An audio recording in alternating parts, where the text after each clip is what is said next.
सिंचनाच्या एक महत्त्वपूर्ण बैठकीमध्ये माननीय गिरीश भाऊ महाजन यांच्या अध्यक्षतेखाली झालेल्या या बैठकीमध्ये एक महत्त्वपूर्ण निर्णय हा राज्य शासनाकडनं घेतलेला आहे. जे ठाणे जिल्ह्याचं नवोदय विद्यालय होतं ते जिल्ह्याच्या विभाजनानंतर पालघर जिल्ह्यामध्ये गेलं होतं आणि त्याच्यामुळे ठाणे जिल्ह्यामध्ये नवोदय विद्यालय नव्हतं.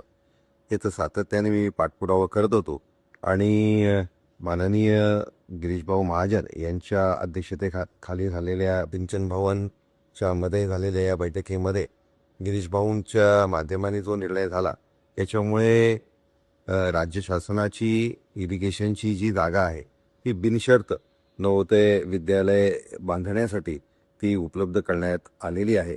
याच्यासाठी मी गिरीशभाऊ महाजन आणि मुख्यमंत्री माननीय फडणवीस साहेब यांचे मनापासून आभार व्यक्त करतो. एक चांगल्या दर्जाचं शिक्षण आपल्या ग्रामीण भागातल्या विद्यार्थ्यांना या नवोदय विद्यालयाच्या माध्यमाने मिळणार आहे.